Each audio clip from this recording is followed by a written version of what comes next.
4 kilómetros bajo las olas, El mayor reto era la profundidad.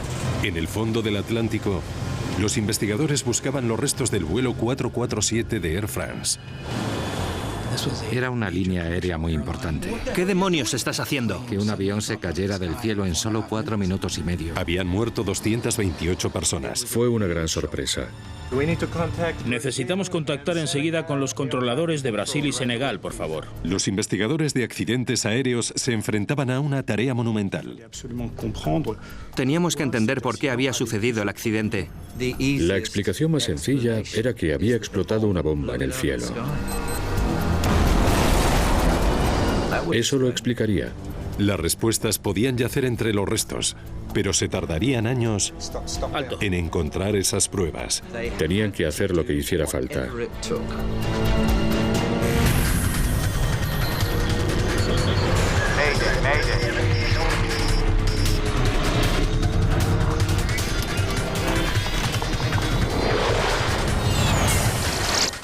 Mayday, catástrofes aéreas.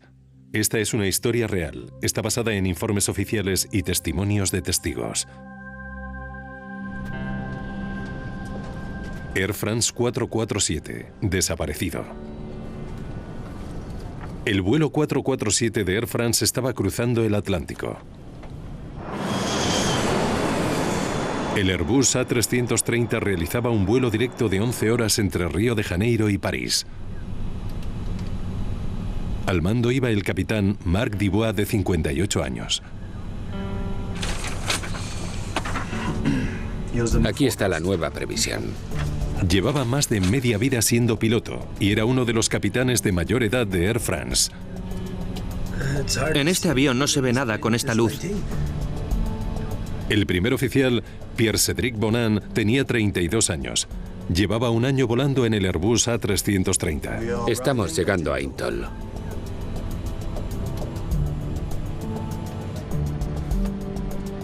El piloto de relevo David Robert, de 37 años, permanecía a la espera. Los tres pilotos se turnaban para permanecer alerta. A bordo del vuelo nocturno viajaban 216 pasajeros, entre ellos el ejecutivo canadiense Brad Clemens. Hablé con mi hermano el domingo por la mañana. Hablamos de nuestros hijos y estuve hablando con él hasta que tuvo que irse a coger el avión. Era uno de esos pasajeros frecuentes, o como se llamen, que estaba todo el día volando. Ya estaba acostumbrado y creo que incluso le gustaba. El piloto automático mantenía el avión estable a unos 10.700 metros. Air France 447. Air France 447. Adelante. Los pilotos se comunicaron con los controladores brasileños. Air France 447, contacte con el centro atlántico. Mientras volaban, el ordenador de a bordo supervisaba el motor, el sistema hidráulico y el resto del instrumental, y enviaba informes de su avance a la central de Air France. Cada 10 minutos el avión transmitía la posición y los datos de mantenimiento.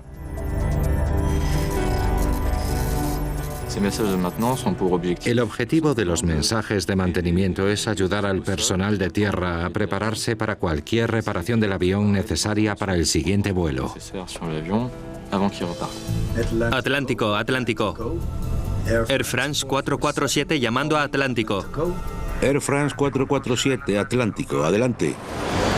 Tras 3 horas de vuelo, el capitán informó de la llegada a un punto de la ruta frente a la costa de Brasil. Air France 447, posición Intol. Mantenga el nivel de vuelo a 350. Muy bien, eso haremos. Se acerca eso. Sí, ya lo he visto.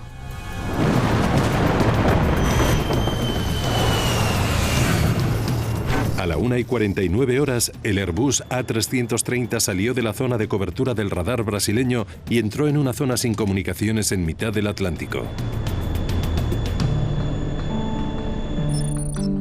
2 horas después, un controlador senegalés intentó contactar con el avión. Air France 447, llamo desde Dakar. ¿Me reciben? Adelante, Air France 447. No pudo localizar a los pilotos, así que avisó a Air France. Dakar para Air France. ¿Han tenido noticias de AF447, corto? Negativo. Espere a que volvamos a llamarle, por favor. Nadie había tenido noticias del vuelo 447. La única comunicación eran 24 mensajes de mantenimiento transmitidos por el avión horas antes. Un empleado de mantenimiento de Air France intentó contactar, pero su mensaje rebotó. ¿Qué demonios pasa? A lo mejor el sistema de comunicación había fallado. La banda de radio HF no es muy fiable, sobre todo de noche. Así que cuando desapareció, al principio todos pensaron que era un fallo de comunicación. El avión ya tenía que haber entrado en el espacio aéreo francés, pero los controladores seguían sin poder contactar con él. En el aeropuerto Charles de Gaulle de París pasó la hora de llegada del avión, las 11:10 horas, y no se recibió ninguna señal de él. El A330 ya tendría que haberse quedado sin combustible. La línea aérea empezó a avisar a los familiares. Era casi seguro que el avión se había estrellado en el mar. Tenía una esperanza mínima de que se hubiera subido a otro avión porque no estábamos seguros al 100% de en qué vuelo iba y podría llegar en otro vuelo. La tarde del 1 de junio se dio la noticia de que el vuelo 447 de Río a París había desaparecido misteriosamente.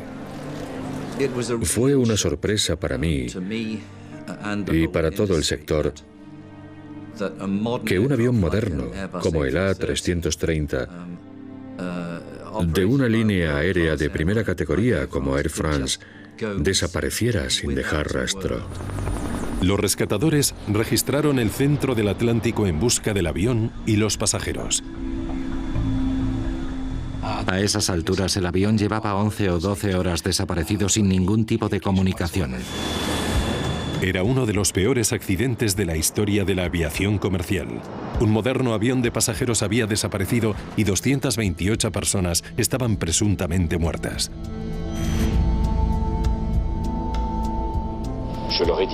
Si quieren que les diga la verdad, las posibilidades de encontrar...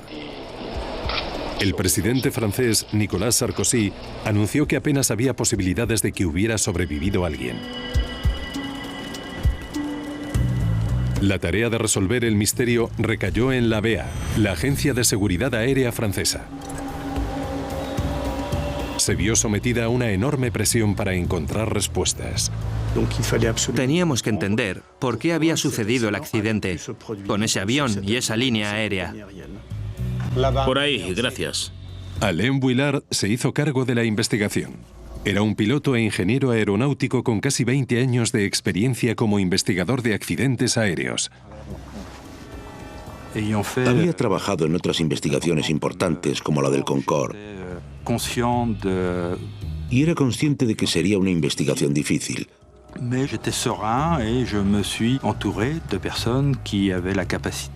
Pero estaba tranquilo y me rodeé de personas competentes. El ingeniero de sistemas francés Léopold Sartorius también se unió al equipo desde el primer día. Desde el principio esperamos una investigación larga y complicada. Necesitamos contactar enseguida con los controladores de Brasil y Senegal, por favor. Su primer objetivo era encontrar lo que quedaba del avión. Desapareció del radar sin enviar una petición de ayuda y durante muchos días no se encontró ni un resto en la superficie del mar.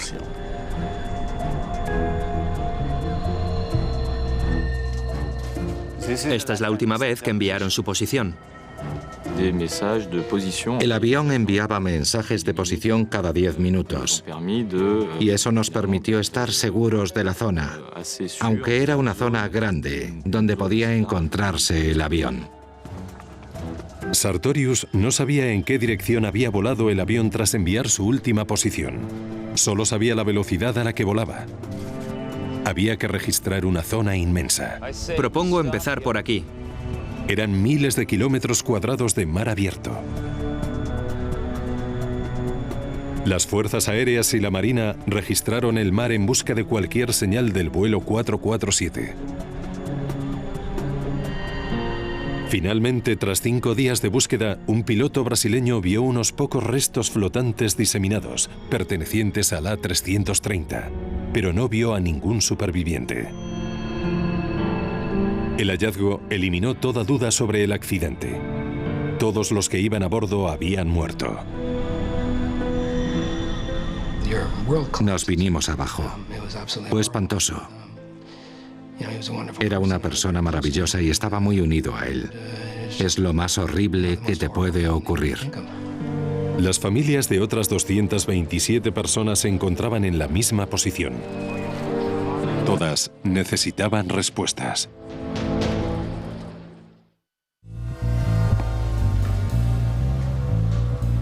¿Qué puede derribar un avión que vuela a 10.000 metros? Nada. Es muy raro que un avión se pierda mientras vuela.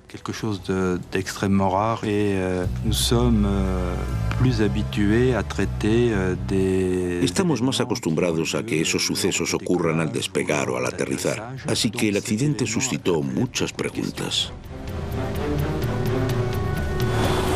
Una de las preguntas más urgentes y perturbadoras era si el mundo había presenciado un nuevo atentado terrorista.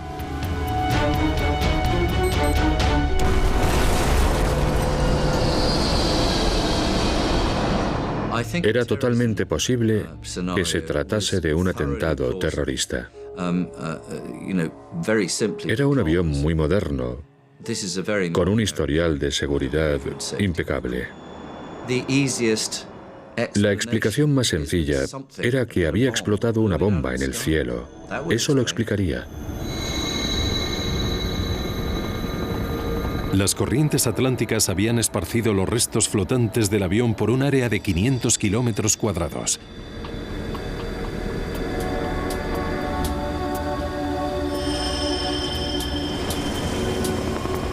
Todas las piezas que se recobraron se catalogaron y se fotografiaron cuidadosamente y se enviaron a tierra para su análisis.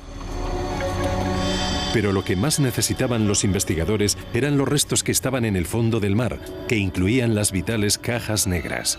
Si no encontrábamos las cajas negras, nunca entenderíamos lo que había pasado. Las dos cajas negras captan detalles muy importantes. Air France 447. Air France 447. Adelante. Sobre lo que hacen y dicen los pilotos durante el vuelo. Air France 447, contacte con el centro atlántico. Las cajas negras son tan vitales que están equipadas con una baliza localizadora para ayudar a los investigadores a encontrarlas, incluso bajo el agua. Pero el tiempo se acababa. La baliza solo enviaba la señal durante 30 días. Y lo que es más, el Atlántico tiene más de 4,5 kilómetros de profundidad en algunas zonas. Y allí es más hondo que donde están los restos del Titanic. Los técnicos intentaron escuchar la señal. A esa profundidad nunca la encontraremos. Mientras peinaban una zona de búsqueda de 17.000 kilómetros cuadrados. Era una zona enorme. Era una carrera contra reloj. Solo teníamos 30 días. Mientras la BEA registraba el lecho marino en busca de las cajas negras, otros miembros del equipo examinaban la única prueba que tenían hasta entonces. Sacaré todos los mensajes que enviaron. Los 24 mensajes de mantenimiento enviados por el sistema de comunicación e información del vuelo 447 denominado ACARS. Fue el primer accidente grave de un avión moderno que disponía de ACARS. Los mensajes del ACARS son muy técnicos. No están diseñados para revelar lo que vio, hizo o dijo la tripulación durante el vuelo. Es muy raro tener que trabajar solo con los mensajes de mantenimiento.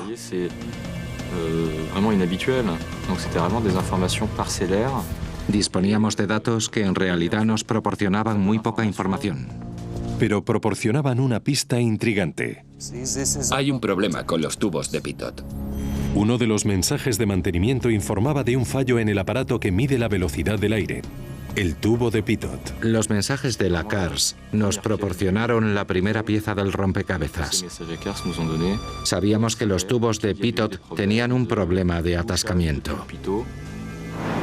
Los tubos de pitot son pequeños sensores cilíndricos que se encuentran en el exterior del avión. Cuando el aire pasa por los tubos calculan su velocidad, pero a veces los tubos fallan temporalmente. En un entorno con cristales de hielo muy densos, los cristales de hielo pueden taponar el tubo e impedir que entre el aire. Air France y otras líneas aéreas estaban procediendo a sustituir los tubos de pitot para prevenir ese problema. Los tubos estuvieron congelados todo el tiempo. Eso es molesto, pero no peligroso. Un tubo de pitot congelado no se considera en absoluto catastrófico. Si un avión pierde un tubo de pitot, no se cae del cielo. Los pilotos estaban al tanto del problema y sabían resolverlo. La empresa había enviado una circular llamada OSV a los pilotos, informándoles del fenómeno y cómo reaccionar ante él. Mira esto. Vuillard llegó a la conclusión de que los tubos de pitot no bastaban para explicar el accidente. Tenía que haber algo más. Los mensajes no ayudan mucho. Enseguida nos dimos cuenta. Teníamos que buscar en otra parte. Aunque la culpa no fuera de los tubos de pitot, Vuillard se preguntó si la climatología extrema pudo haber jugado un papel. Las fuertes turbulencias pueden dañar un avión o causar su pérdida al fracturar un ala o dañar los sistemas de a bordo. Los investigadores se plantearon la posibilidad de que el avión hubiera volado en condiciones climatológicas tan extremas como para derribar el avión. Las turbulencias podían explicar lo que causó el accidente. La altitud, señor, es de unos 10.000 metros. Máxima potencia. Incluso a esa altitud, a los pilotos les habría resultado imposible recuperarse si una violenta tormenta hubiera calado el avión. La fuerza podría haber despedazado el avión. En un avión, los principales daños de las turbulencias son las fracturas estructurales, como perder un trozo de la cola o un ala entera en un caso extremo. Eso produciría la pérdida del avión.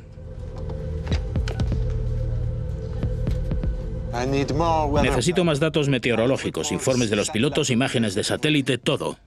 El vuelo 447 había desaparecido en una región inestable donde convergen vientos de ambos hemisferios que provocan violentas tormentas. Estaban en una zona de convergencia intertropical en la que suele haber fuertes turbulencias.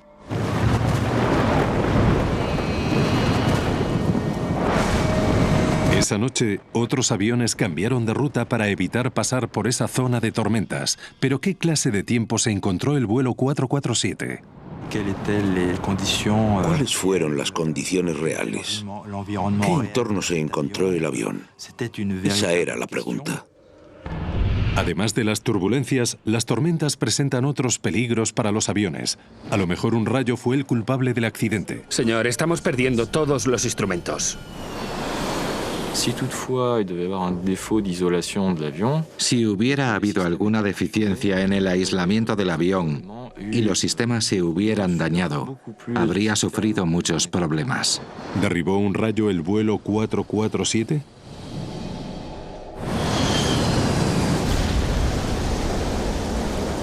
De momento, la única prueba que tenía Vuillard eran los restos flotantes, entre los que había chalecos salvavidas sin usar, lo que indicaba que los pasajeros no tuvieron tiempo de ponérselos. La recuperación de los chalecos salvavidas dentro de su embalaje original nos indicó que el suceso ocurrió muy deprisa. Los pasajeros no estaban preparados para el impacto con la superficie del agua.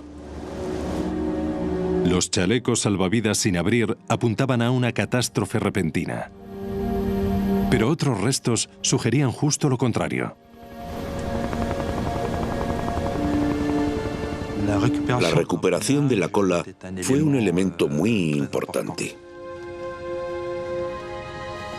La secuencia de fragmentación podía revelar pistas importantes sobre cuándo se desprendió la cola. Todas las fracturas eran de naturaleza estática. No había restos de daños por fatiga del metal. Tuvo que ocurrir cuando chocó con el agua. La cola estaba conectada al fuselaje en el momento del impacto. No se desprendió durante el vuelo. Si el avión había chocado con el agua de una sola pieza, no lo había derribado una bomba ni una turbulencia. Los investigadores no estaban más cerca de resolver el misterio.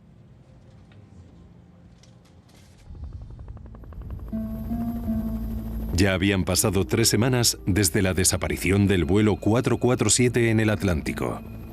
En pocos días se agotaría la pila de la baliza localizadora.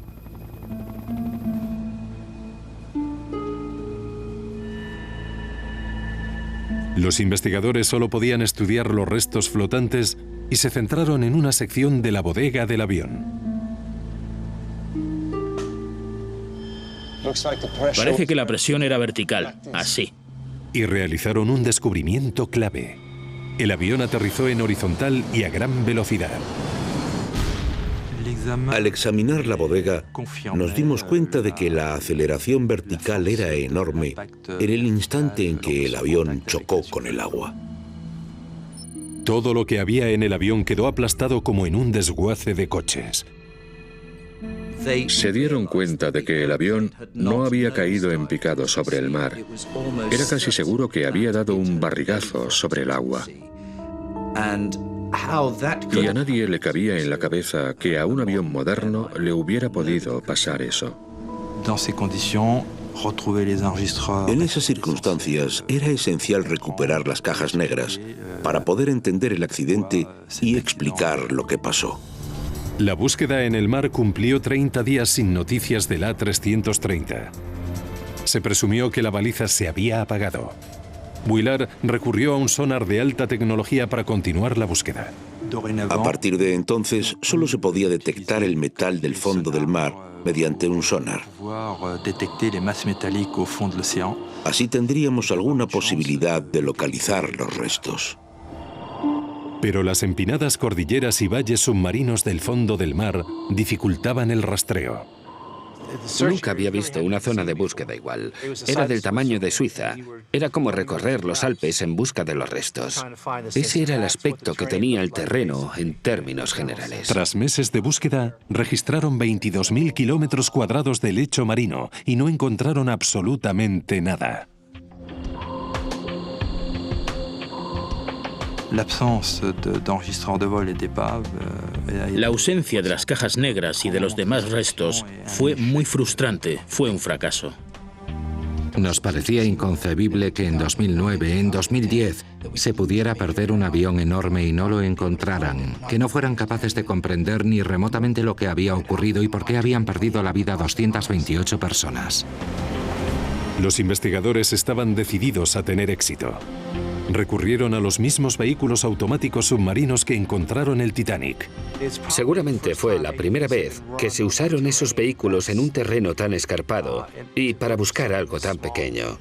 El avión era muy grande al lado de una persona, pero en el fondo del mar era un objetivo diminuto. Pero seguía sin haber ni rastro de los restos en el fondo del mar. Era como si el avión hubiera desaparecido sin más.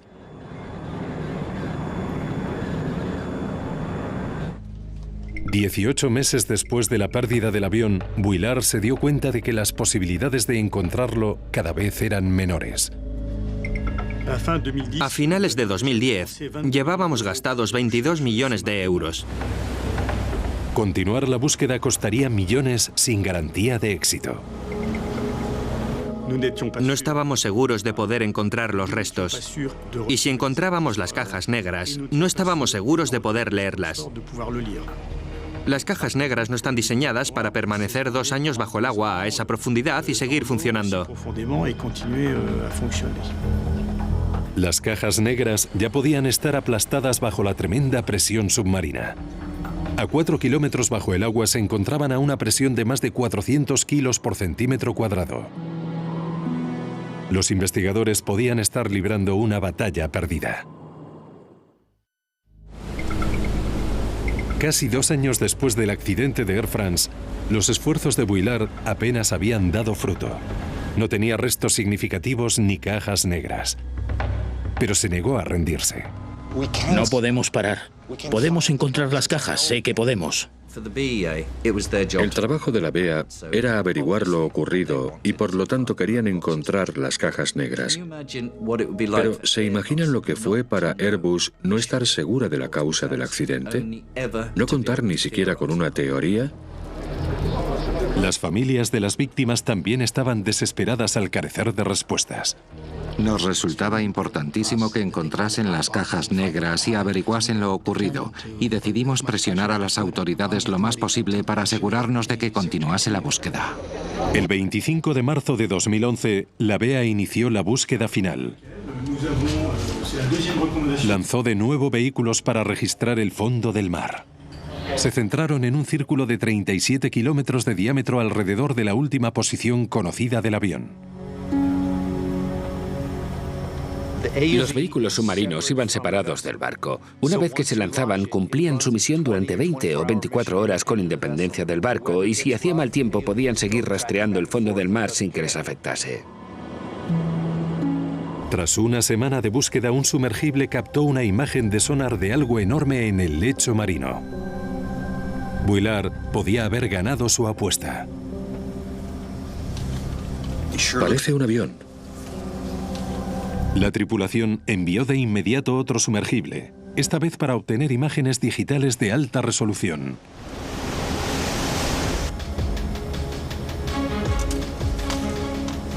Creía que nunca vería este día.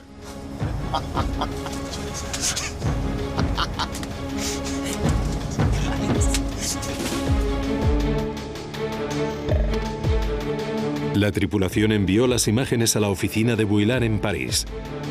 Había consagrado 2 años de su vida a ese momento.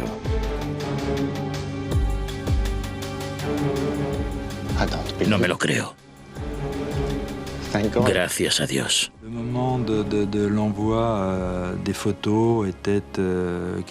Recibir las fotografías fue un momento que llevaba esperando 2 años.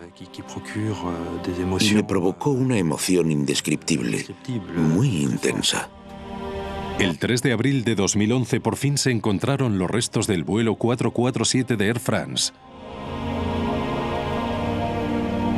Estaban a 12 kilómetros al nordeste de la última posición conocida del avión, a una profundidad de casi 4.000 metros.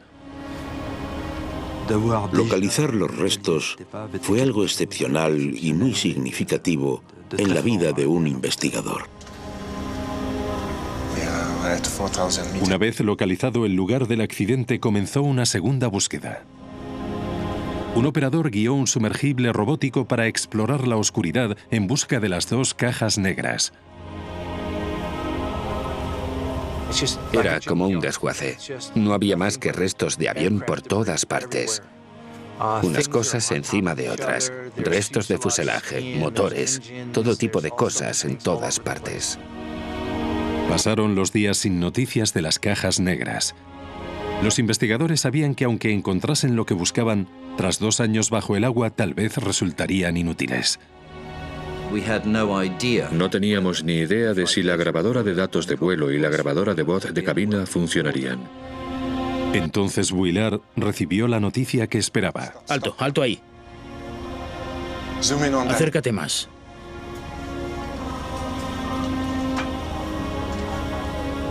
Increíble. Absolutamente increíble.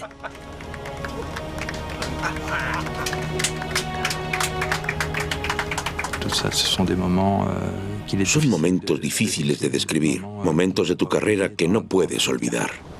Un submarino no tripulado recuperó primero la grabadora de datos de vuelo y luego la grabadora de voz de cabina. Una vez que las subimos a cubierta, los gendarmes las cogieron y las guardaron en una caja mientras todos conteníamos el aliento. Entonces supimos que por fin las teníamos. Fue una sensación maravillosa.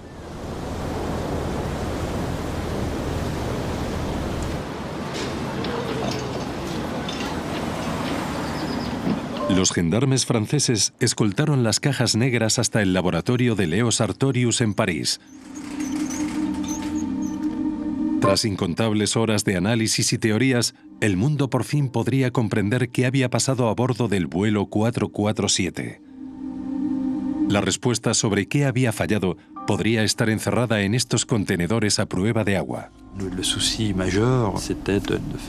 Nos preocupaba mucho dar un paso en falso que provocase la pérdida de la información. Tuvieron que manejarlas con gran cuidado. Un movimiento en falso y la búsqueda de 2 años y casi 32 millones de euros habría sido en vano. Empezaron por la grabadora de voz de cabina y retiraron cuidadosamente la funda protectora, buscando la tarjeta de memoria en su interior.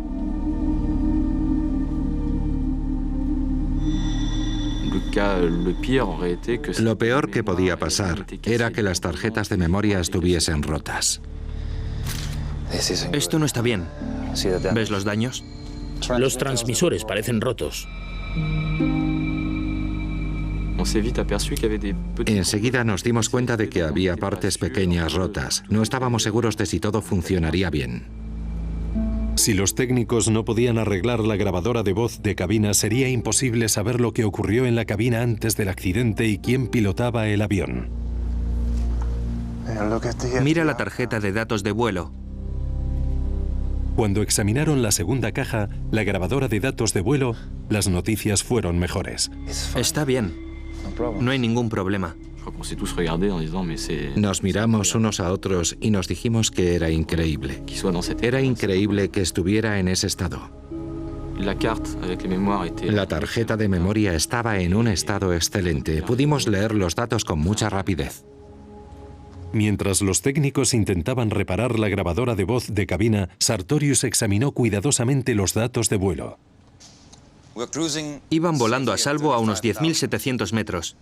Los datos revelaron que efectivamente los tubos de pitot se habían congelado.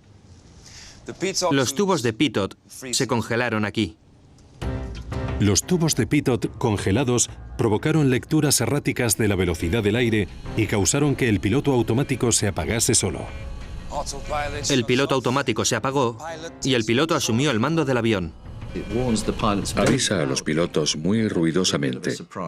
Los pilotos se pueden llevar una gran sorpresa, y en este caso se la llevaron. Su reacción a esa advertencia fue la clave de todo lo demás que se desencadenó. Los pilotos sabían que los tubos de pitot congelados se limpiaban solos en menos de un minuto. Los tubos de pitot del avión solo sufrieron los efectos del atasco del tubo durante 56 segundos. Después, las lecturas de la velocidad del aire volvieron a ser normales. El piloto solo necesitaba mantener estabilizado el avión y el problema desaparecería. El avión no sabe que tú no sabes la velocidad del aire. Lo único que quiere el avión es potencia para seguir hacia adelante y la misma altitud para mantener el vuelo nivelado. Pero no lo mantuvo estabilizado. En su lugar, quien pilotaba el avión tiró hacia atrás y levantó el morro. Cuando se desconectó el piloto automático, el piloto al mando cambió la inclinación del avión. Ascendió casi 800 metros. Si levantas el morro del avión y va cuesta arriba, se ralentiza. La velocidad cayó 90 nudos en menos de un minuto. Por eso se activó la alarma de entrada en pérdida.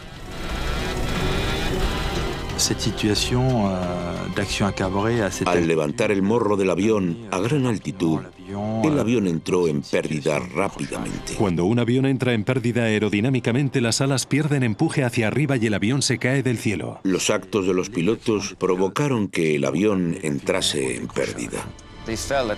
Cayeron a casi 4.000 metros por minuto.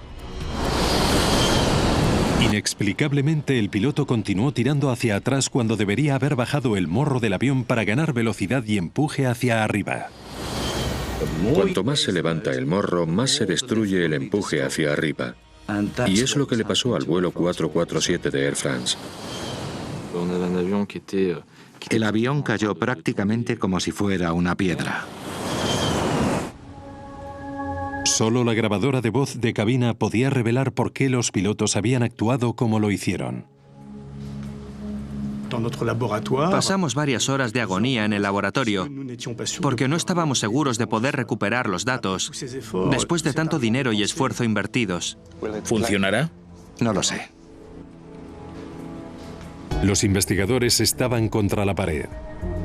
Solo les quedaba una esperanza tras su larga búsqueda para averiguar lo que había causado el peor desastre de la historia de Air France.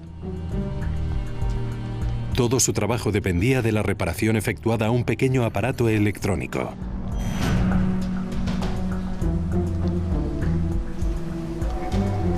La hora de la verdad. Air France 447. Air France 447, adelante. Air France 447, contacte con el centro Atlántico. Atlántico. 40 minutos antes del accidente, el capitán Dubois estaba en su puesto. Air France 447, Atlántico, adelante. Air France 447, posición Intol. La grabación nos permitió comprender quién pilotaba el avión y quién supervisaba los parámetros. Mantengan el vuelo al nivel 350. Muy bien, eso haremos. El primer oficial Pierre-Cédric Bonan estaba sentado en el asiento de la derecha. Se acerca. Eso. Sí, ya lo he visto. Los dos hombres se dirigieron hacia una tormenta. Parece que hemos entrado en una nube. Normalmente los pilotos intentarían volar por encima de la tormenta, pero a esas alturas del vuelo transatlántico no resultaba seguro hacerlo. Sería bueno que ascendiésemos, ¿no? Sí. A 10.700 metros, el aire era demasiado ligero para que el avión cargado de combustible ascendiera más. Los pilotos solo tenían dos opciones: volar a través de la tormenta o tratar de rodearla.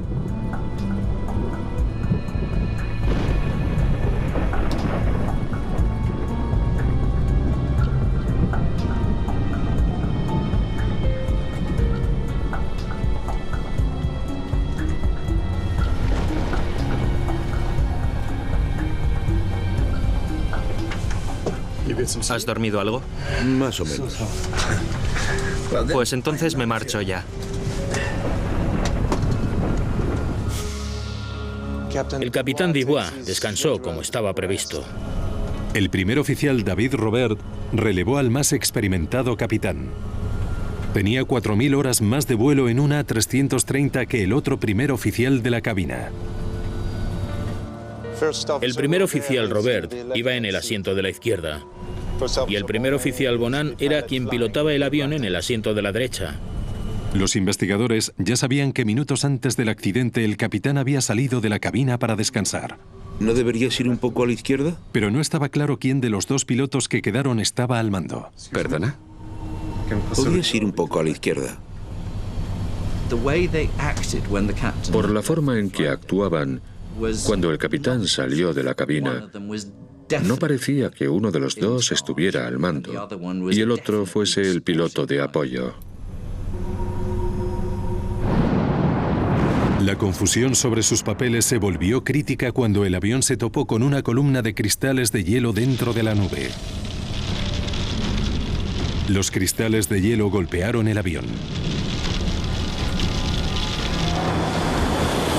El hielo envolvió los tubos de pitot. Los cristales de hielo llenaron los tubos de pitot. Las lecturas de la velocidad del aire ya no eran válidas. De repente, los pilotos no podían estar seguros de la velocidad a la que volaban. Eso es el piloto automático desconectándose. Yo tengo los mandos. ¿Qué es eso? Cuando Bonan levantó el morro, empezó a sonar la alarma de entrada en pérdida. Los investigadores por fin sabían qué piloto causó que el avión entrase en pérdida. El primer oficial Bonan está tirando hacia atrás y calando el avión.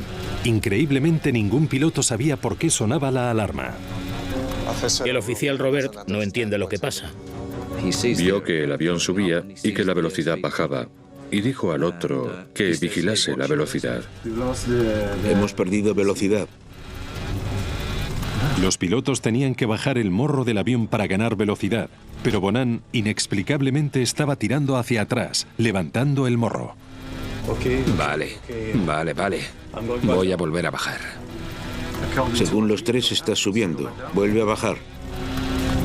Los pilotos luchaban por recuperar el control del avión, pero parecían totalmente paralizados por su propia confusión. Están haciéndolo todo mal. Está muy claro lo que deberían hacer.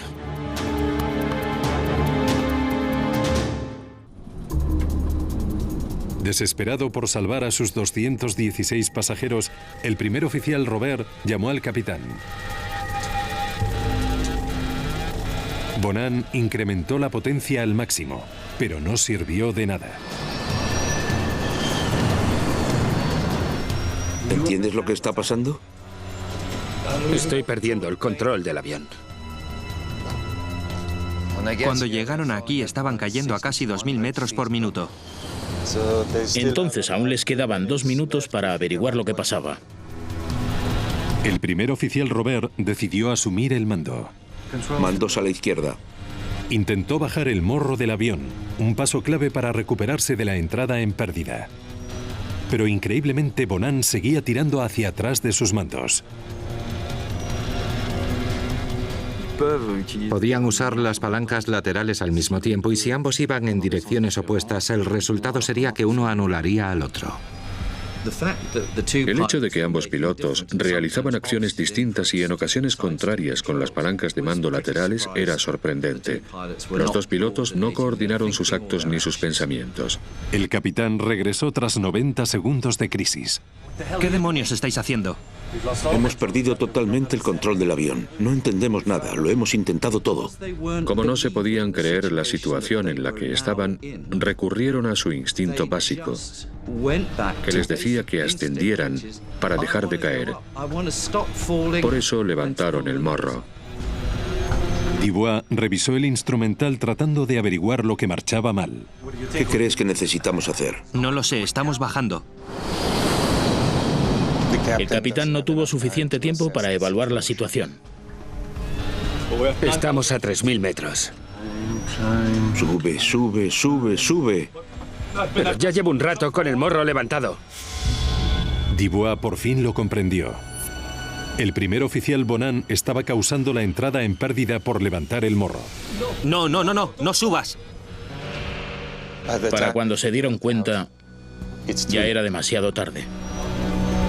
Robert no pudo obtener suficiente empuje hacia arriba para recuperarse de la entrada en pérdida. A unos 600 metros, los sensores detectaron la superficie del mar y activaron nuevas alarmas. Nos vamos a estrellar. No puede ser verdad. Dubois, ¿qué está pasando? El avión chocó contra el agua a casi 200 kilómetros por hora. La primera vez que escuchamos la grabación de voz en la cabina fue un gran momento. Nos quedamos sin habla.